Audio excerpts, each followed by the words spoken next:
Warning: the opinions expressed in this program are those of the presenter in their current state of mind, which they have the right to change at any given moment.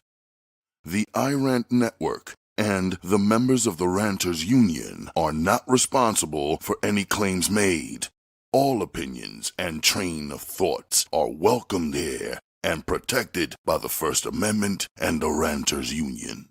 All commentary, criticism, news reporting, research, teaching, and or scholarship of copyrighted material is protected by the Fair Use Act under Section 107 of the Copyright Act of 1976.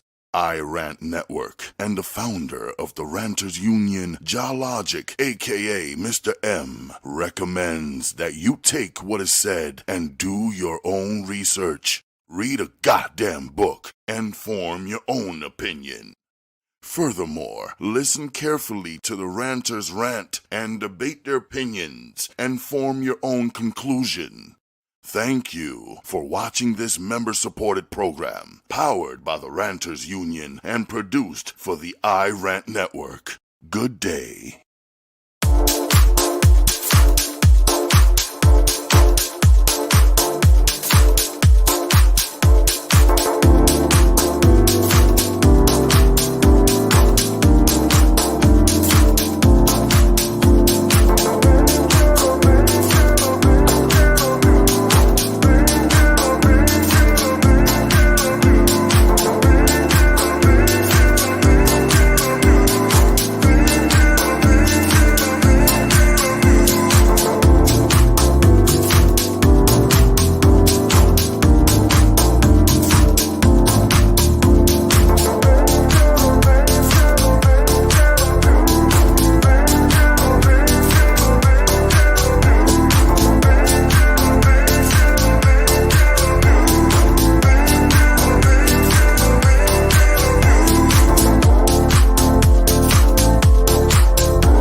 Welcome to the spot, the Stacked After Hours spot. Welcome, everybody. I am your host, Natalie Cosby. Welcome to the show for the Grown Folk Talk.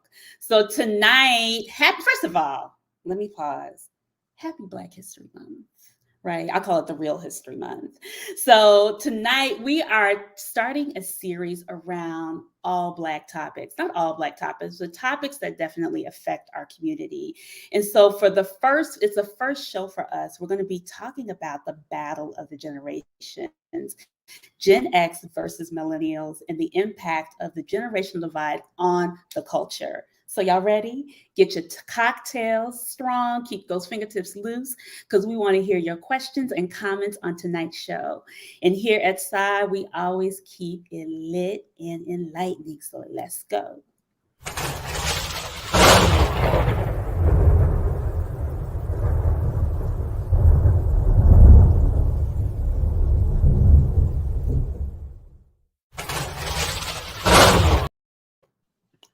So I'm super excited. Sunshine is off today. So I'm super excited to introduce my co-host, who's a millennial. She's a mini mogul, and she runs her own communications and marketing consultancy for Fortune 500. And her thoughts and opinions are welcome around here because she does this work. Miss Amaris Jones. Hi, everybody. Hello. I'm excited to be here. Cool.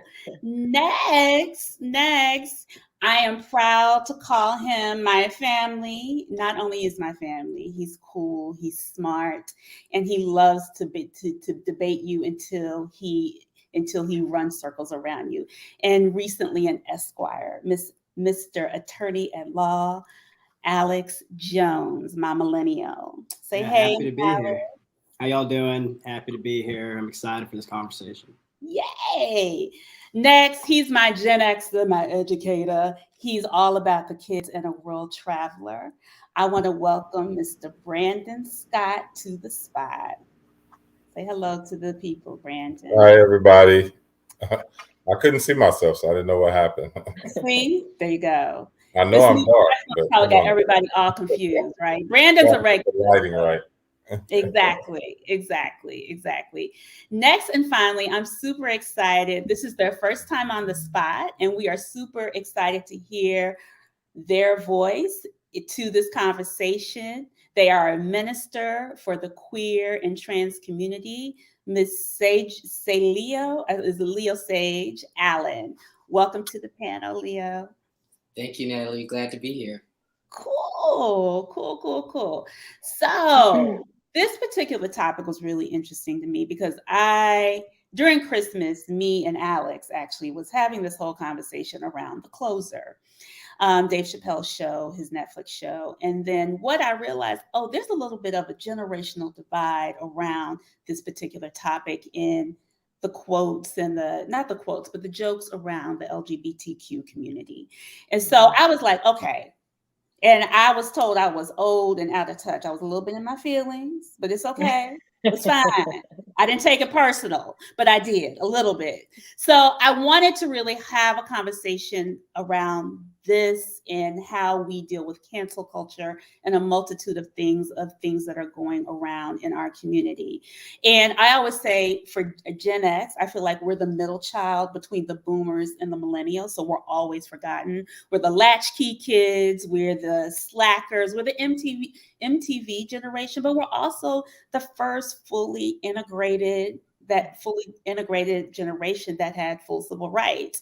And we believed in fight the power and was just about loving ourselves and Black is beautiful. Whereas my millennials, when I think about it, y'all are the starters of the BML movement, and you have like all this empowerment, and y'all are visionaries and y'all make things happen. But there's a little bit of entitlement, in my opinion. I'm sorry. We'll talk about that. We'll talk about that. We'll talk about that. But Amaris does this work all the time. She supports companies with their DE&I work. So she's going to give us some terms to make sure we are correct.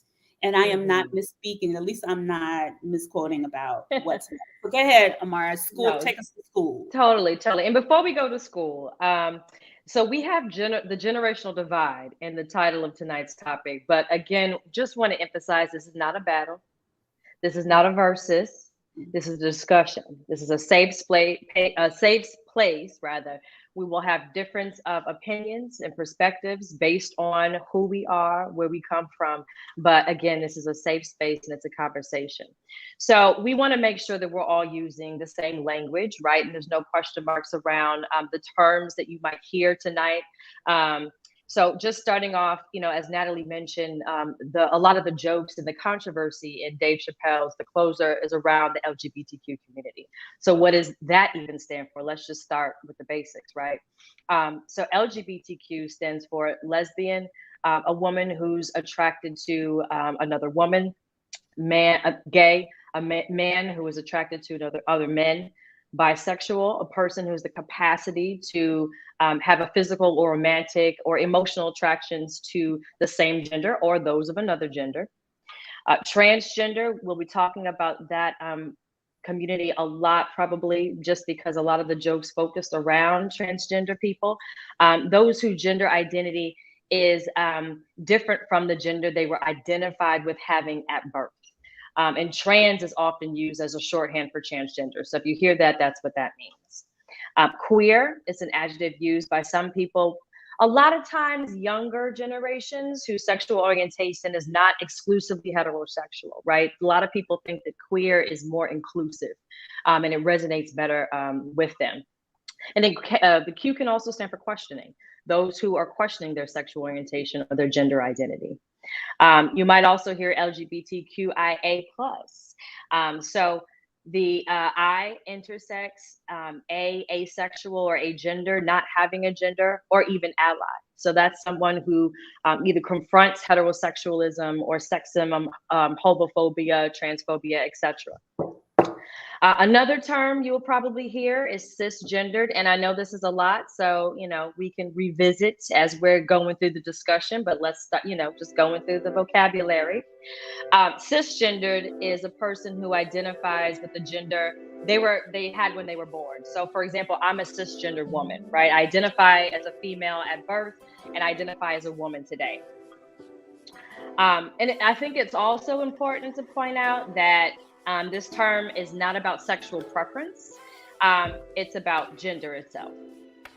Let's marginalize is another one we might hear. We'll talk about like a marginalized community. What does that mean?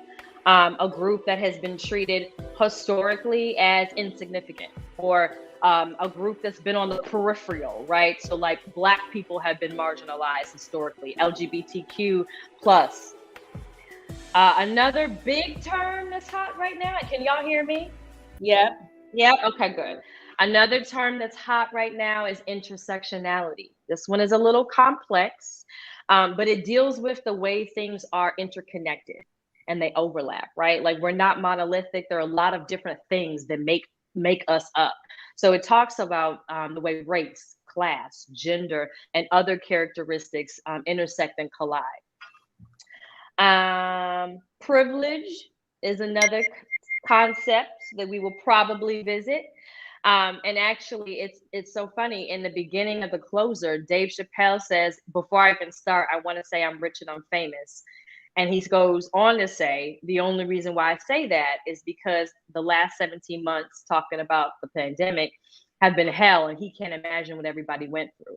So that's what we mean when we say privilege. It's a lot of times we think of it in the context of white privilege, right? But privilege is when simply having an advantage that's only granted to or available to a particular person or group. And then let's end with culture, right? Culture is simply the people, places, things, and the beliefs of a specific group. So the way we dress, the way someone speaks, what they value, what they believe in, those are all parts of their culture. So high level, there might be some other things that we discussed, but wanted to make sure we were starting from the same page. Thank you, Amaris, for that mini lesson. No problem. I'll send notes afterwards. I'll send notes. It is a whole lot, right? It is. It is a whole lot. But so I want to get back to and that's what Amaris is right. This is not a versus, but what it is how we see based on where we came into this world.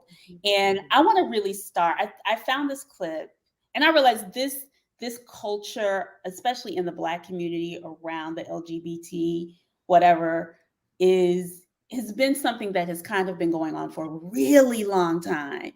So I found this clip from Arsenio Hall. Mr. M, go ahead and roll it, and we're going to talk about it because I think it kind of sets the tone of where me as a Gen Xer, me and Brandon as the Gen Xers on the panel is what we kind of see. But go ahead. Don't know whether they're gay or not. You know? Now, sexual preference, so we don't know whether they're gay or not. You know?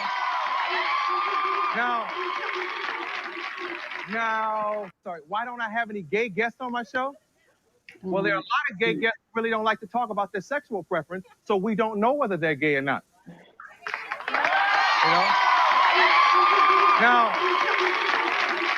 Now, this ain't Merv. You didn't think I'd run from this, did you? This ain't Johnny. I ain't gonna run from it. I'm gonna deal with it. You know what I'm saying? Now, who would you like me to have on my show that's gay that maybe I haven't had? Who? I don't know Gus Van Sant, but I know Elton John. He's been here and he's rocked the house. Okay? Okay? What? When Harvey has something I'm interested in, I'll bring him on the show. But this is my show, okay? I'm sorry, why don't I have any gay guests on my show? We'll stop it there. We'll go ahead. Gay guests. So when I felt that, I think he was like, this is my show and I need for you to sit down. Because I feel like it is like I'm inclusive, but don't tell me who I should have on my show. And I think it's a little bit of what Dave Chappelle was probably feeling. And I really want to talk about starting in there and thinking about what Dave Chappelle was speaking about, and even Arsenio's sentiment. I'm going to start with Brandon because he is my Gen Xer.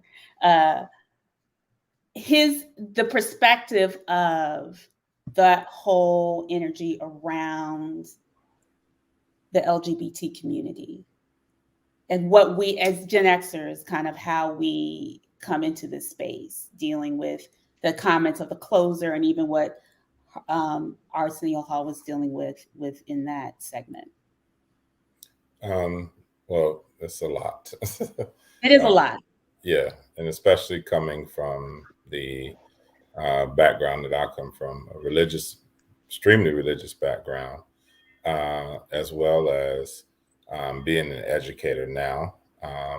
So I'm always in a place that I want to learn and understand that, yes, I was raised a certain way.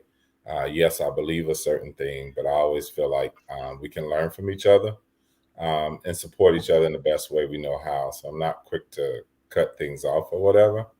I think that Arsenio today would have a different response than Arsenio of the 90s, just because we've all grown and evolved. So the clip has a certain relevance because at that time, for somebody to even wear a shirt like that and stand up at a show like that was huge, especially with the hate around it. The hate is still there today. So imagine what it was almost 30 years ago in that community, towards that community. So I think it's something different though with Dave Chappelle. I think as we get into the conversation further, I think that what he was more so talking about is that two things can exist in the same place. Mm-hmm. So when he was talking about, can somebody be racist and gay? Absolutely. So I think things can happen in the same place.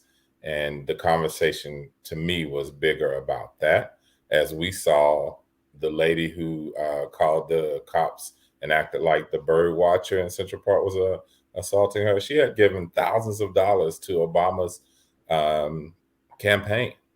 You know, she was this leftist Democrat. But deep down, it came out what she really thought when she made that call and tried to act like he was attacking her, because she knew privilege, the response it would get. Right. So I think it's two bigger conversations that can take place about what was going on in our Arsenio Hall clip and what I feel like Dave Chappelle, being we're the same age, was trying to get a message out in his own artistic way. Okay. All right. Alex? Yeah, I agree to an extent, because, you know, the 90s were a totally different time, right? When I watched the clip that you just showed, I think what struck me immediately was the sense of combativeness that was happening, not necessarily between Arsenio Hall and the individuals that were standing, but the whole environment. And I think, you know, I heard chants, I heard, you know, like, I don't know if they're like monkey chants or whatever they were, but it just felt like it was an us versus them type scene. And I don't think Arsenio Hall was trying to convey that, but I felt like that was the environment. And when it comes to, you know, the closer, you know, I also think Dave Chappelle is one of the best storytellers. I think he's supremely talented. The issues that I think that that have been brought to the forefront and what he has been saying, I think are more centered around how he went about talking about the community. And it felt like it was, I wouldn't say a knee-jerk reaction, but more of like, I'm going to discuss what I think about the community from a vantage point of somebody who was not part of the community. And I feel like with somebody of that platform, it's important that you do you do service to individuals who you don't understand the experience, and you do service to individuals who are marginalized in a lot of ways. And I think as well, there's this kind of touchy subject that I think has brought to the forefront of what he's been saying and what has happened lately with the baby and other incidences happening between the Black community and LGBTQ.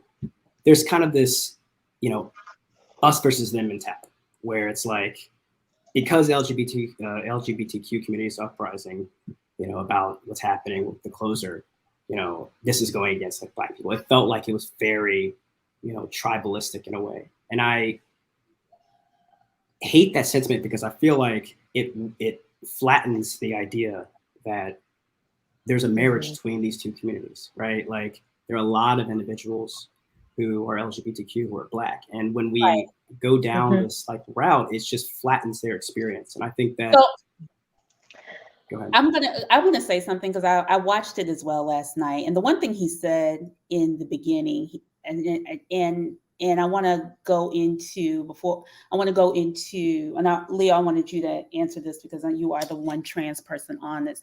He said something really clear. I was like, oh, and the whole story, he's like, this is the story. And if you listen, you really hear what I'm saying. He's just like he's like, what? He's like, this is not about transgender.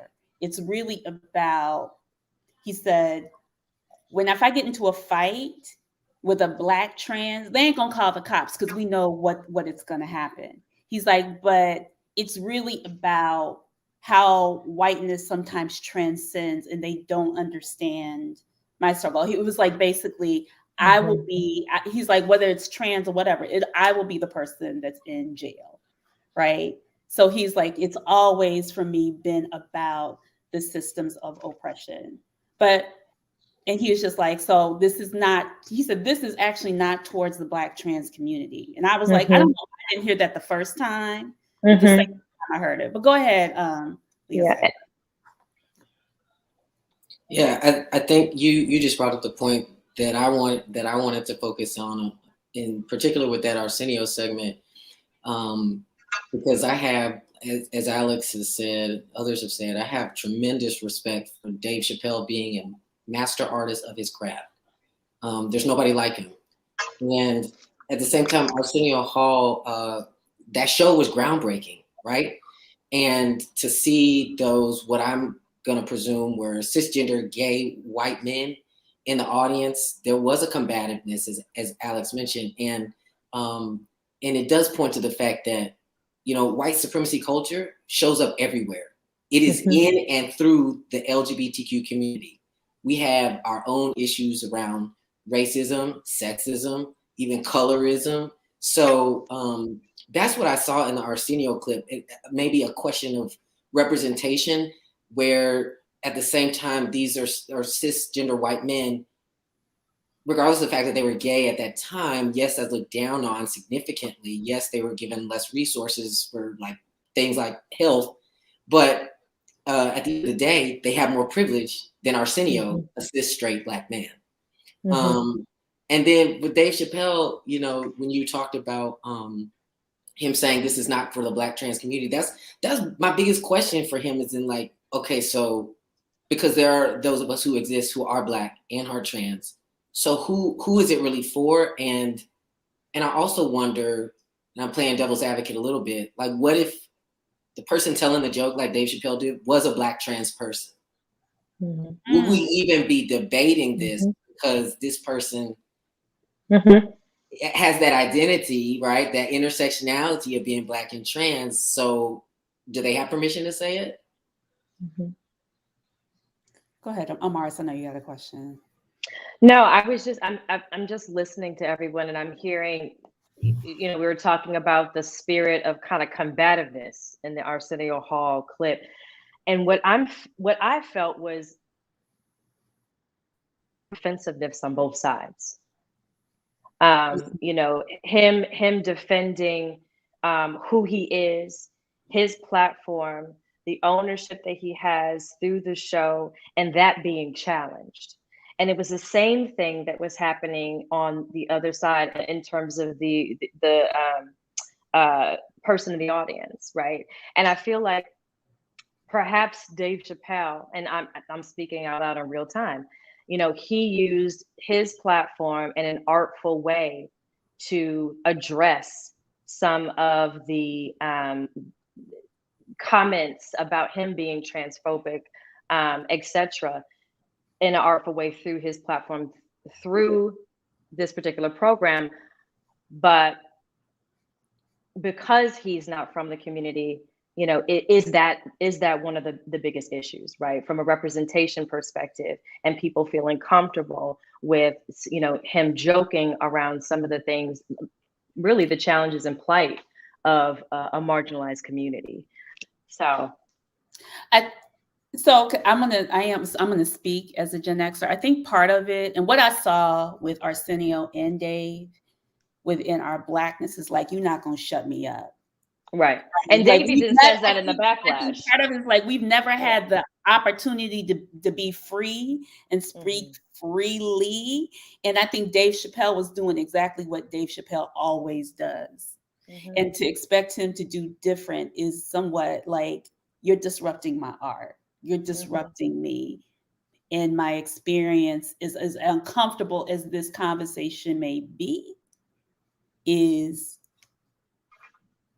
you know, I don't know. I mean, I think that's also the thing around it, because I think that's the whole, is that the intersectionality part of it a little bit?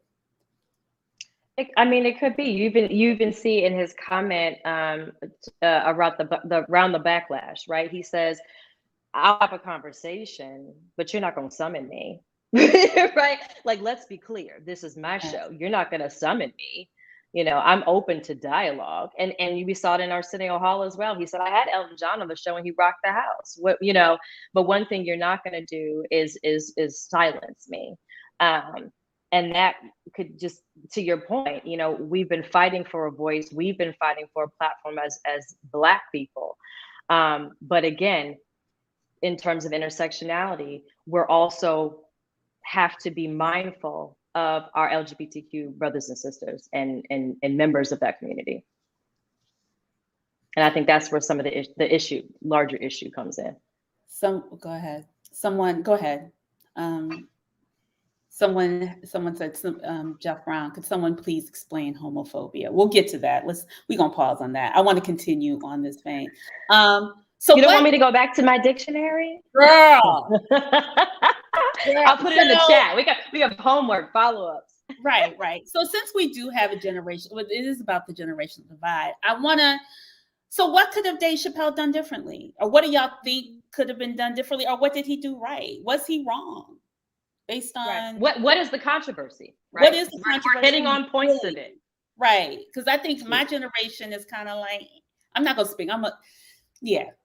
Continue. Go ahead. Can I jump in here? Go ahead. Yeah, I think just going back to what I saw in the Arsenio clip, one of the things I saw was that this question again of like representation, right? And these white gay men wanting to be seen, I guess, or recognized, but it's on a Black man show, and we know how Black folks in general, but especially Black entertainers, strive to have a space to call their own, right? For Black artists to do that, how significant that is. And I agree with you, Natalie, that it did seem like they were trying to overstep his show, his platform. But a question for me is, like, this is, to me, not a surprise. Anybody who's watched any Dave Chappelle sketch, stand-up comedy special, and at least the last 10 years, it's not a surprise. Like, for him to throw punches and say things that some people may want to say, and he just cuts the BS and just says it, regardless of how you feel about it. He doesn't care about your feelings. Like he says in the special, it's about it being funny. And he's like, just let me be funny. So to me, I wasn't really surprised by it, but I think the reason why it stirred up so much controversy and continues to be a point of pain for some people in the LGBTQ community is because there's more representation of trans people, and there's more awareness that Black trans women are the highest killed demographic in this country. They are facing violence at levels that is disproportionate to white trans women, to gay folks, you know, to cis Black women. And that, ironically, Black trans women being in danger, their lives being in danger, you can draw parallels to Black cis women whose lives also have historically and continue to be in danger, right? And continue to be marginalized. So I think for me, it wasn't surprising. Like when I heard about it before I saw the show, I was like, oh, okay. And I thought it was gonna blow over because I'm like, anybody who knows Dave Chappelle knows this is his stick. This is what he does. Mm-hmm. No, exactly. Representation. Now everybody's eyes and ears are like feeling really sensitive. So if you say something about my community, I'm gonna like attack. Yeah, right. Exactly. That's a good point. And I think that goes back to the times that we're in and understanding the context in which we're living, right? So 1993, flashback to Arsenio Hall, in terms of the mindfulness, the conversations, the emphasis on representation, the emphasis on ensuring that every member of every community is seen, the fight for against inequities and for equality has so much more momentum right now, right? So people are heightened to it. People are using, and we have more platforms to voice our opinions, right? And to call people out and to share our stories.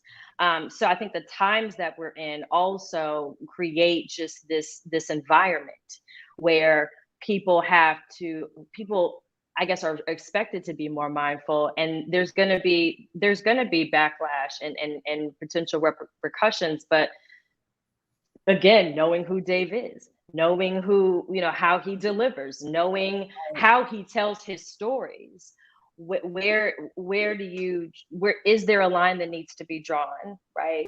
And when is it that you can speak your truth the way you speak it? And really, it's everybody speaking their truth. Right. And kind of fighting for the space to be heard and seen. Right. I mean, I agree. And I want to are we really go ahead. I'll answer Amaris's question first. Alex or whoever. Yeah. I feel like I had a few things that were bothering me when I was watching it. I mean, first off, the show was called like Sticks and Stones or something. I think that was like kind of the title of it. Yeah, right. And so it felt like the whole vibe was like based on, you know, trying to like say that I'm about to be canceled, so I'm gonna say these things because they're incendiary, and you know, there's like this big market nowadays for canceling, and then the repercussions that come from canceling, and you can like make a lot of money if you like push the envelope enough. And I felt like that was kind of, and I know that's kind of his art, and I know that, you know, that's what's great about Dave Chappelle a lot of times, but also I feel like there's an issue when it comes to comedy that punches down. And I felt like he was punching down on purpose in a way that wasn't necessarily helpful. And I do understand that, you know, he was trying to tell his truth, but at the same time, you know, it was through the prism of, you know, a Black straight man. And I don't think a Black straight man's truth, especially a straight man of that platform, can do service to somebody who is as marginalized. So I felt like those were the few things for me that just kind of bothered me about it, because it just felt like he was trying to antagonize more than be insightful. Yeah. Can I read the Guardian quote, Natalie? Go ahead. I think it's relevant here. So in the Guardian, there was the comic Dahlia Bell accused Dave of using Dorman, the trans comedian, I think that he mentioned in the closer, as a rhetorical, as a shield, without actually caring for her. Right. So she wrote that Chappelle essentially made Dorman out to be the good tranny. These are quotes. And the way that white people held up Jackie Robinson and other Black people they deemed to be respectable as good Negroes. So essentially, he was using her to, in a part of his story, in a way that did not show care or mindfulness for who she was and her being and her identity, which goes back to the representation, which is why it struck a chord, right, with the LGBTQ community. That was his way of saying, like, I'm not racist. Right. I'm not racist. I have a Black friend. Right. Was it that? I totally disagree. That's a perspective.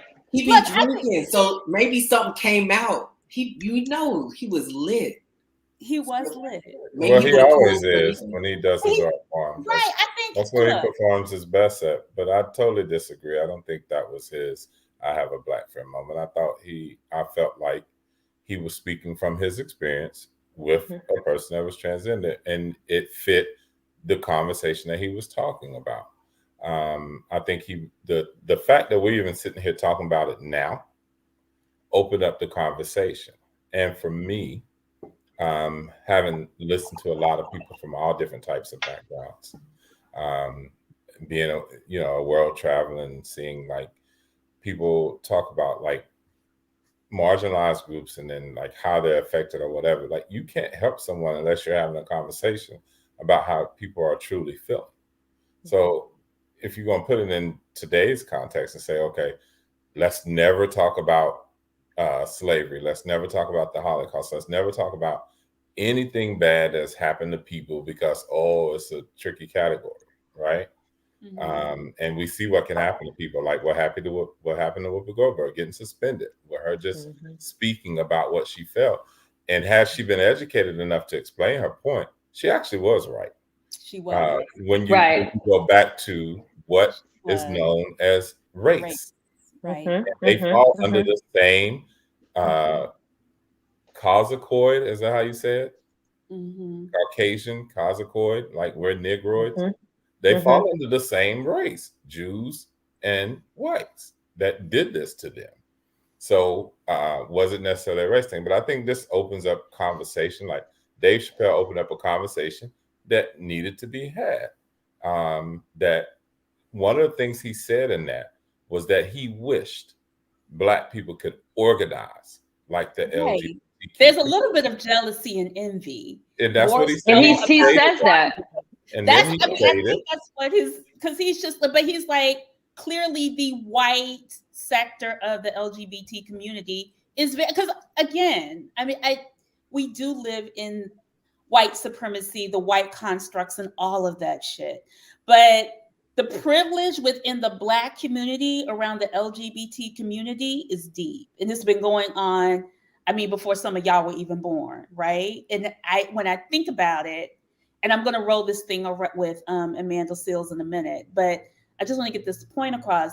I agree with you, Brandon. I think it's opened the conversation that my generation and baby boomers weren't willing to have. It's like people would keep things in the closet. You had a rise of men on the DL, Black women getting AIDS.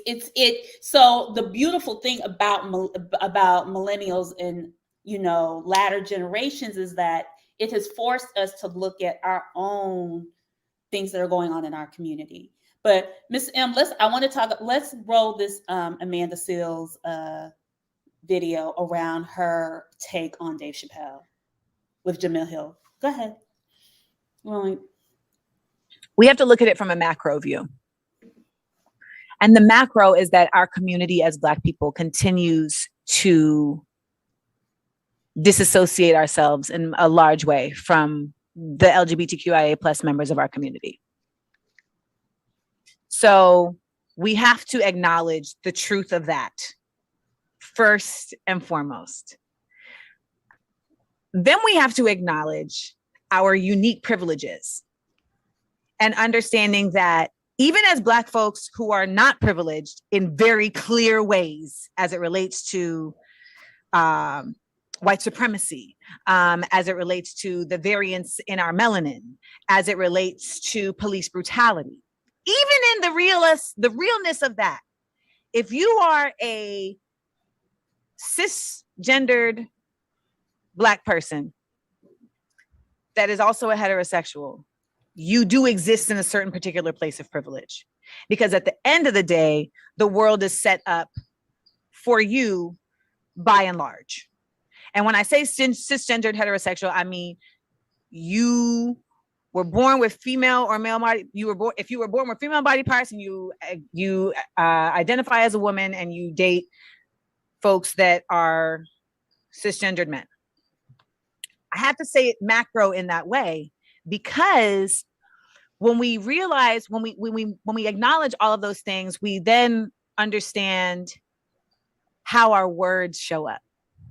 We're going to pause it there. And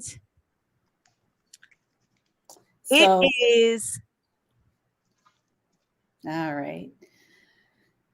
So, coming back to the conversation, and Dave in his privilege and the privileges that have formed around these issues in the Black community, is there privilege within us about this conversation, even with the LGBT community, and how we can, and the whole cancel culture and so on and so forth?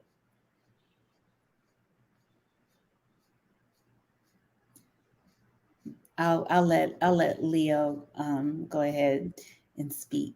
Yep. Yeah, definitely. I mean, that clip is where I would hope one day that my baby boomer parents will get to. And, you know, and I really, it's so interesting because, like, this is the generational divide, but Gen X and millennials are so close. And, you know, the word millennials still getting thrown around. I'm like, y'all, we old, we in our 30s. We are not. Right. We're Right. on the cusp. I always say we're on the cusp. Like, we remember the teachings of yesterday, but we were there in the beginnings of the new thinking, right? So Exactly. Exactly. Yeah.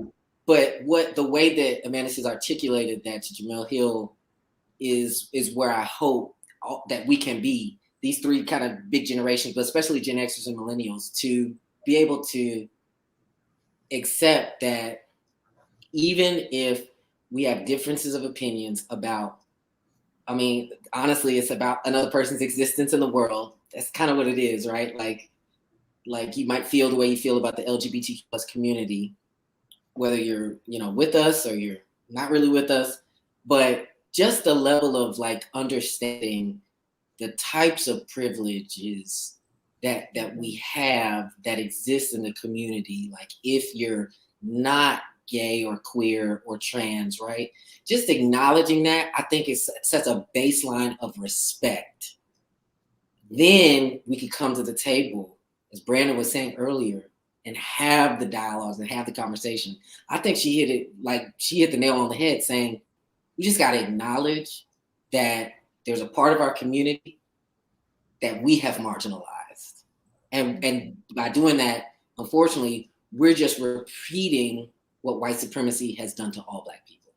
And so where do we stop that cycle and say, no, we're going to embrace all of us, and say all Black lives matter, including the trans kids that I don't understand in my family, or my gay uncle who had to be in the closet for 50 years. But when we actually say that and put that as a baseline, I think we can have these respectful conversations. But some people can't even come there. And that's where the dilemma is. And I think that's what I want to talk about, the there. What is going on? Because I think we struggle. I mean, I admit I have blind spots about it. Me and Alex went at it Christmas. And I understand. I can understand that I have a blind spot about it. I'm really cognizant of pronouns and everything. But I think it's also frustrating because it gets confusing. I know for me, sometimes I'm like, wait, what did I just call her or her when she's a trans masculine they? Yeah. And I was like, well, what happens if they got kids? They call them mama, daddy, well, parent. Like, seriously. I thought about that. And Natalie's comment reminded me of what I think maybe it was Leo who said this earlier, is like, we're even at, you know, thinking about, well, I don't get it, or what does that mean, is really talking about someone's existence. If we think about, you know, each other as humanity, right, and respect where everyone's coming from and everyone's journey, I think starting there is where we have to be, right?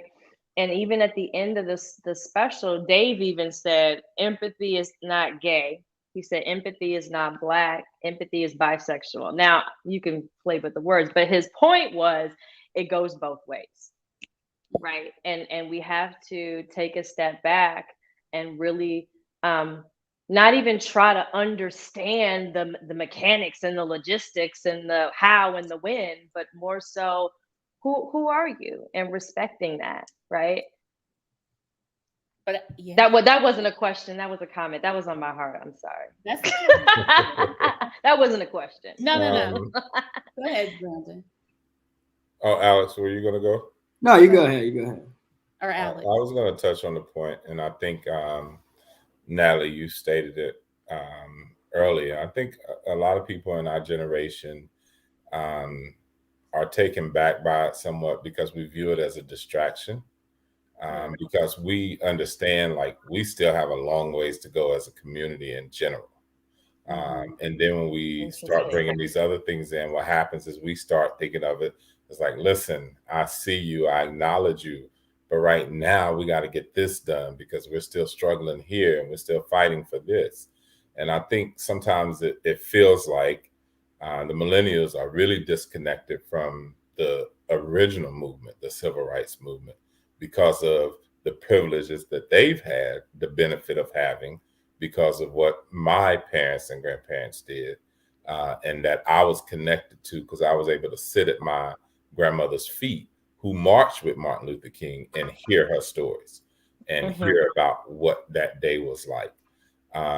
Whereas that is a disconnect with her grandchildren, who are 19 and 20, and her great-grandchildren, because they didn't get that same feeling and respect I did being the second born grandchild of the 19 of us. And so that's where my struggle comes in sometimes, because I'm so big on the movement and what the movement can be, because I see it in education, being an educator and an elementary educator. I see the setup and the struggles that our kids are still going to go through, because we're still fighting this battle. And it's not that I want to disrespect any of them, because like they name these things at a very young age. I have 4th and 5th graders who will tell you, Mr. Scott, don't put me in a boy-girl line. Like, I don't want to be called, say, go put the boys line, or you got to stand in the girls line type thing. So they are very clear on it. And even being able to do that, that's a privilege, because when I was in school, you absolutely wouldn't have been able to talk back to your teacher or anybody and say, right, let's like starting there. Exactly, Voicing there. So I think what happens is we really got to find a way to chew gum and walk, right? Like we gotta address this in our community, because their lives absolutely matters. But we still got to continue to fight for those things that we know we haven't accomplished in our community. And again, we all can do that together way better than keeping it as a separate thing, know. And it happened even in the civil rights movement.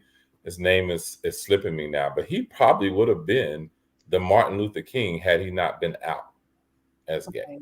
Yes. Was it Raynard? Yeah, what was that man's name? Raynard, yeah. Like, he was, a prolific and eloquent speaker, expositor, and was really in the movement and, was right there with Martin Luther King. But there was no way. And we all understand why it's so tough in the Black community, because of our religious views. And it's hard for grandma to not condemn you to hell if you tell her you gay, right? Yeah. And so that thing is there where everything, and me being from the South, definitely, well, hell, fire, and brimstone is preached. Anything you do, you going to hell. You know what I'm saying? So like, that is what we're coming out of. You know, my generation is taking on learning and expanding our religious views even further. Right. Than that type of speak. Yeah. So I think, it's getting there, but these conversation has to take place. Right. Yeah. I was gonna go ahead, Al. I was gonna let Alex go, and then Amar's gonna come back. So go ahead. Okay. I was just gonna say, I appreciate what Brandon is saying, and I understand, and I feel like what he was saying about doing things that haven't been accomplished, or just kind of doing the things that we were supposed to do with the civil rights movement. I feel like, and I'm one of the last millennials, so I'm a 96er. So I'm like on the back end. So I'm kind of like with Gen Z, You are the my last little sister. millennial. I'm the last millennial. So like I'm kind of on the farther end of the spectrum when it comes to millennials. But I would say that I think we're building off of what Martin Luther King and the civil rights movement would have wanted. And I think what you guys were saying earlier, this is not, just about Black or white or, LGBTQ. It's a human issue at the end of the day. And I think that what we're trying to build off of, which was the core issue of the civil rights movement, is also a human rights thing. And I understand, and my mom and my grandfather, they have issues with messing up names and messing up, can I call that person that or whatnot? But at the same time, I understand, like it's tough. Like change is tough, progress is tough, and I do think there has to be a level of empathy that individuals who have more experience dealing with change, they have to have more patience and empathy dealing with people who haven't experienced it. Because I mean, at the end of the day, I mean, this is humanity, and we should have empathy for all types of struggles. And if we're really going to support what the civil rights movement was all about, then we have to ensure that we're dealing with injustice and we're dealing with discrimination in any facet. So that's just what I think. And I think the most important, this platform was a platform for healing, but also understanding. And there's a lot of healing that needs to go on within our community around this, the secrets, the shame around it, the church, to, even again, being accepted and marrying because you don't want to be outed. You don't want to be, I have friends that are gay and they are still in the closet to this day that are my age and are struggling with that, because I'm just like, boo, come out. But they will never, ever admit that that's where they are, because they have they're still. The scars are fresh. The scars are real, right? Yeah. The scars are really real. And when I think about Arsenio talking about they don't want to come out, because also the shame, right? And there's still there that shame that lives there. And that was just on my heart. But I think about it and I was just like, there's a lot of healing around that, especially if you can. I mean, I'm from the church, I'm from the South. And I think it's really something we so want to fit into the American construct that it becomes toxic to a certain extent. But go ahead, Amaris. No, I was just going to echo what Alex said, and it's change is tough, and I think with as we build on our movement and look at what needs to be done, the healing that needs to be done, the progress that needs to be made, what we're doing is really looking at that work and that reality through different lenses, right? Additional lenses. And it's really, I think, a mindset shift. But we do, to your point, Natalie, have to heal before we can really move on. But we have to do both together, right? That's all. And I think the other thing is like, I want Dave Chappelle to still be Dave Chappelle. I'm sorry. I think that's the beauty, because it sparks these conversations. I think that's important.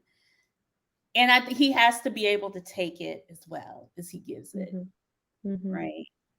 And I think he did. He did. He responded. Right?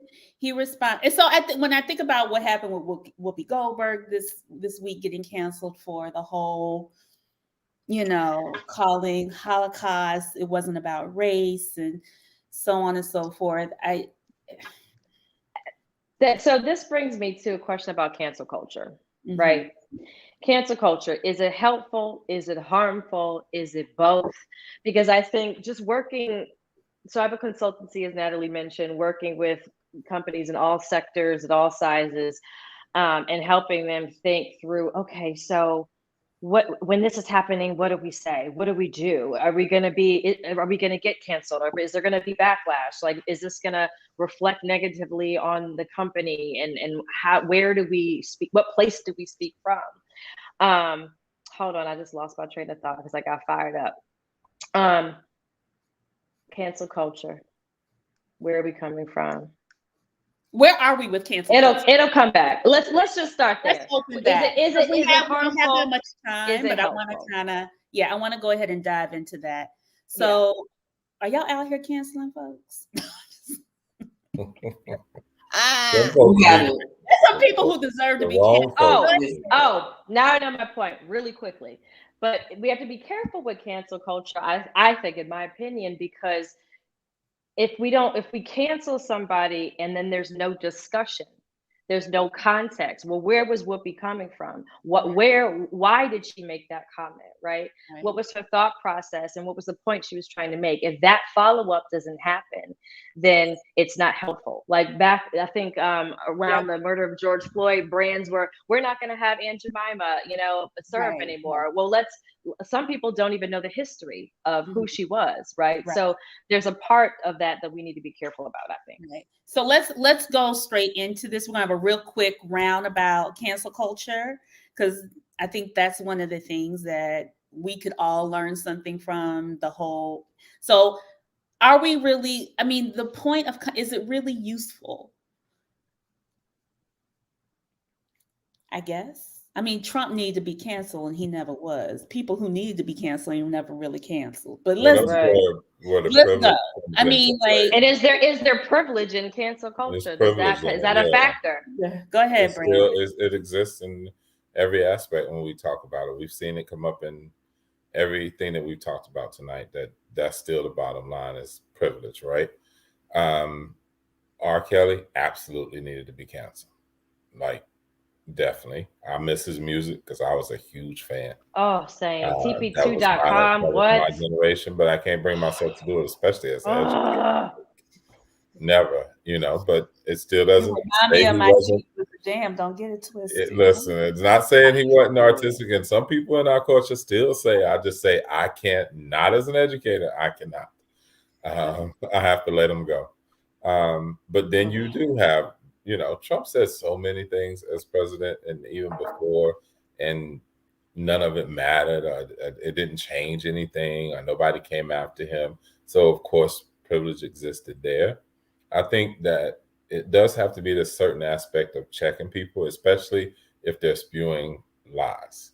It's one thing to just not know about something or be uneducated about something, but if you're intentionally spreading lies about something or someone, then we need to get rid of that type of thing, so you can be canceled. But if it's just like something like what Whoopi did, which is her opinion, but it's such a sensitive topic, that you just can't. I wish it was the same way for us in the Black community, but it's not. So we know privilege exists even about the Holocaust over what exists about slavery. Because we're gonna let you. I'm gonna hold it right there, Brandon. All right. We're gonna take that conversation to the after party. We got 2 minutes. I just want Alex and Leo's opinion, and then we're gonna talk about empathy. We're gonna close out, and then we're gonna go. Go ahead, Alex.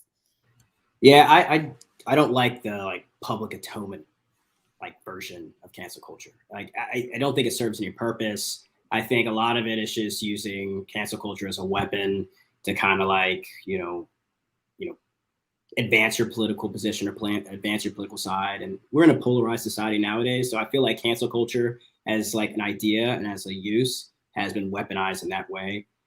What I do think is important, though, is if you're going to say something that is offensive, just because you're artistic or just because you have an opinion doesn't mean you can't get, smoked for it. I just don't understand that. I think that if you have the right to say whatever you want to say, then people have the right to comment on it, and you should expect that. And I think that's as much as should be, honestly. All right, Leo, I'm gonna give you the last word before we go out. Love, go ahead. I appreciate it. Yeah, this is just my opinion. It comes from me. Cancel culture isn't actually real. Cancel culture is like a myth because it's interesting how we treat celebrities in our society and the ways in which we will cape for them and protect them. But they're a privileged class. They're elites. And so I don't actually think cancel culture is real. When you have a certain level of privilege and power, you can't be actually canceled. The term, I think, has been used to weaponize people who want to try to call out something that they feel is unjust. But actually canceling people is not actually real. Now, what we have done is this throwaway culture where we say people are disposable. That is a real problem. And we're going to take that into the after party. So we're about to wrap it up. Thank y'all again. We didn't have enough time to get through everything, but y'all, this was a panel of Black excellence for real. So thank you, Amaris, for your input. Thank you, Brandon, for your insight for the kids. Alex and Leo, thank you so much. The link for the after party is in the Facebook group. Join us. We'll be there in 5 minutes, 5. I will see y'all next week. We'll be talking about Black love and all the other things, everything Black. Happy Black History Month again. See y'all next week. Take care. Thank you so much. Take us out, Mr. M.